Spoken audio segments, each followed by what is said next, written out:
TS24 news. Telangana ఆత్మ సింగరేణిపై కొన్ని కట్టుకథనాలు, లేఖలు, అపోహలు సృష్టిస్తున్నారని, సింగరేణి ఉద్యోగుల మానసిక స్థైర్యాన్ని దెబ్బతీసేందుకు ప్రయత్నిస్తున్నారని డిప్యూటీ సీఎం భట్టి విక్రమార్క విమర్శించారు. సింగరేణి టెండర్లపై విచారణకు సిద్ధమని తెలిపారు. కొందరు తప్పుడు రాతలతో, తప్పుడు ప్రచారాలతో ప్రభుత్వంపై నిందలు మోపుతున్నారు. సింగరేణికి కూడా స్పష్టం చేస్తున్నారు. సైట్ విజిట్ కండిషన్ తొలిసారి పెట్టారని ఓ పత్రికలు కథనం రాశారు. ఆ కథనం రాగానే ఒక ఆయన లేఖ రాశారు, ఇంకొక ఆయన స్పందించారు. వరుస ఎపిసోడ్స్ వెనుక ఆంతర్యం ఏంటి అంటూ భట్టి విక్రమార్క ప్రశ్నించారు. కనీసం అవగాహన లేకుండా రాసిన కథనంపై బీఆర్ఎస్ నేత, మాజీ మంత్రి హరీష్ రావు లేఖ రాయడం, కిషన్ రెడ్డి విచారణ మొదలు పెట్టడం మంచిదయ్యిందని భట్టి అన్నారు. కిషన్ రెడ్డి విచారణను తాను స్వాగతిస్తున్నానని చెప్పారు. కొందరి ప్రయోజనాల కోసం పనిచేసే వాళ్ళు అన్ని విషయాలు బయటకు రావాలని భట్టి అన్నారు. సింగరేణి నుంచి ఏ నిర్ణయంపై మంత్రి వద్దకు ఫైల్ రాదని, సింగరేణి స్వతంత్ర బాడీ అని సొంతంగా నిర్ణయాలు తీసుకుంటుంది అన్నారు. 105 ఏళ్ల నుంచి నడుస్తున్న స్వతంత్ర సంస్థ సింగరేణి. సింగరేణి కోల్ ఇండియా నిబంధనలో సైట్ విజిట్ మానిటరీ అని నిబంధన పెట్టింది. ఒక్క సింగరేణిలోనే కాదు, NMDCలో కూడా సైట్ విజిట్ నిబంధన ఉంది. ఇది కేంద్ర ప్రభుత్వ సంస్థనే కదా. రైల్వే, హిందుస్థాన్ కార్పొరేషన్లలో కూడా సైట్ విజిట్ తప్పనిసరి నిబంధన ఉంది. Gujarat mineral development corporation, Gujarat industrial power కంపెనీల్లో కూడా సైట్ విజిట్ తప్పనిసరి నిబంధన ఉంది. గుజరాత్ కూడా ఈ దేశంలోనే ఉంది కదా. నవరత్న సంస్థలకు సంబంధించి కేంద్రం టెండర్లకు ముందు సైట్ విజిట్ ఉందని రూల్ ఉంది.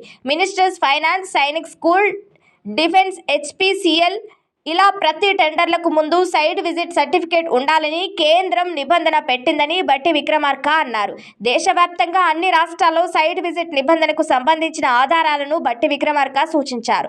కాంట్రాక్టర్ తప్పనిసరిగా సైట్ విజిట్ సర్టిఫికేట్ దాఖలు చేయాలన్నది కేంద్ర ప్రభుత్వ నిబంధన అని భట్టి అన్నారు. బంగారం, వెండి కొనుగోలు చేసేందుకు సిద్ధమవుతున్న వారికి big shocking news. Gold, silver ధరలు మళ్లీ పెరిగాయి. బంగారం ధర రికార్డ్ స్థాయిలో పెరగా, వెండి స్వల్పంగా పెరిగింది. ప్రపంచవ్యాప్తంగా కొనసాగుతున్న ఉద్రిక్తతలు, విధానాలపై స్పష్టత లేకపోవడం వల్ల సేఫ్ హెవెన్ పెట్టుబడులపై ఆసక్తి పెరుగుతుంది. దీనివల్ల విలువైన లోహాలకు మద్దతు లభిస్తుంది. డిమాండ్, సరఫరా పరిస్థితులు రోజువారీ ధరల కదలికలపై ప్రభావం చూపుతాయి. సీజనల్ డిమాండ్, నగల కొనుగోలు, పరిశ్రమల వినియోగం ఈ మార్పుల్లో పాత్ర పోషిస్తాయి. మరోవైపు రూపాయి, డాలర్ మార్క్ విలువ కూడా కీలకం.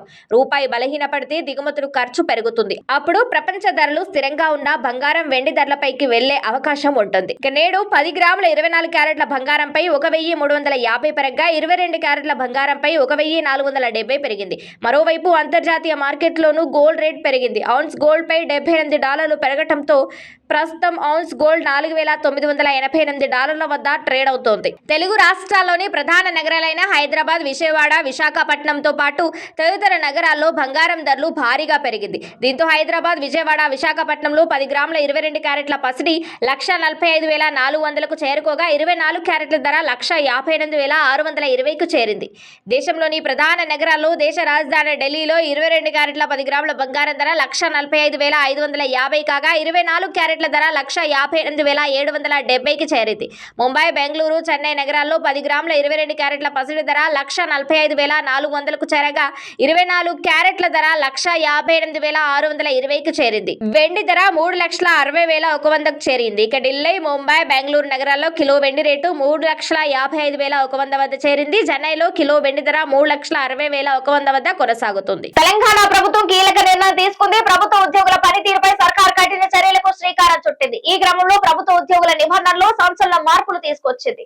ఏడాదికి పైగా అధికారిక గైర్హాజరు అయితే ఉద్యోగం కోల్పోయే విధంగా రూల్స్ పలు సవరణలు చేసింది. ప్రభుత్వ నిబంధనల ప్రకారం ఇష్టారీతిన వేలాపాలా లేకుండా వచ్చిపోవడం, ఇష్టం వచ్చినట్లు సెలవులు పెట్టడం ఇకపై కుదరదని ప్రభుత్వం జీవో జారీ చేసింది. ఈ మేరకు గత మార్గదర్శకాల్లో మార్పులు చేసింది. నిబంధనలోని సివిల్ సర్వీసెస్ రూల్స్ లో రూల్ 9, రూల్ 25కి సవరణలు చేసింది. కొత్త నిబంధనల ప్రకారం ఏడాదికి పైగా అనధికారిక గైర్హాజరు అయితే ఉద్యోగం కోల్పోయే అవకాశం ఉంటుంది.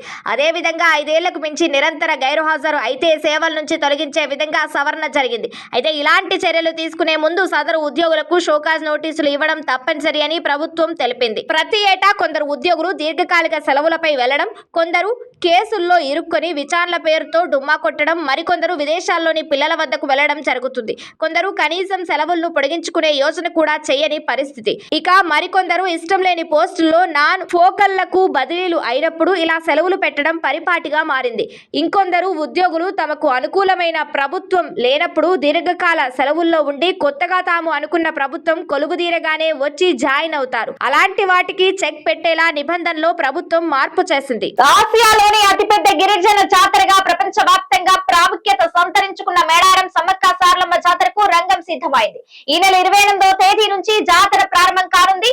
31వ తేదీ వరకు 4 రోజుల పాటు జాతర జరగనుందని, ఈ క్రమంలో రైల్వే శాఖ ప్రత్యేక రైళ్లను నడిపేందుకు ఏర్పాటు చేస్తుంది. ఈ నెల 28 నుంచి ప్రారంభమయ్యే మేడారం జాతరకు వెళ్లే భక్తుల కోసం దక్షిణ మధ్య రైల్వే 28 ప్రత్యేక రైళ్లను నడపనుంది. ఈ రైళ్లలో రిజర్వేషన్ ఉండదని అధికారులు తెలిపారు. ఈ నెల 28 నుంచి 30 వరకు సికింద్రాబాద్ మంచిర్యాల మీదుగా 3 సర్వీసులు, మంచిర్యాల సికింద్రాబాద్ మధ్య మరో 3 సర్వీసులు నడవనున్నాయి. అదేవిధంగా సికింద్రాబాద్ సిర్పూర్ కాగజ్ నగర్ కు 2, సిర్పూర్ కాగజ్ నగర్ నుంచి సికింద్రాబాద్ కు 2, నిజామాబాద్ వరంగల్ మధ్య 4, వరంగల్ నిజామాబాద్ మధ్య 4, కాచిపేట ఖమ్మం మధ్య 4, ఖమ్మం కాచిపేట మధ్య 4, ఆదిలాబాద్ కాచిపేట మధ్య 1, కాచిపేట ఆదిలాబాద్ మధ్య 1 సర్వీస్ నడపనున్నట్లు అధికారులు తెలిపారు. ఈ రైళ్లన్నీ మౌలాలి, చర్లపల్లి, బీబీనగర్, భువనగిరి, వంగపల్లి, ఆలేరు, పెంపర్తి, జనగామ, రఘునాథపల్లి, ఘనపూర్, పిండ్యాల్, కాచిపేట, వరంగల్, పెద్దపల్లి, రామగుండం తదితర స్టేషన్ల మీదుగా రాకపోకలు సాగిస్తాయని దక్షిణ మధ్య రైల్వే తెలిపింది.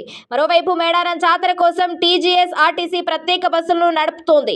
ఈసారి జాతరకు ఏకంగా 4000 ప్రత్యేక ఆర్టీసీ బస్సులను ప్రవేశపెట్టింది.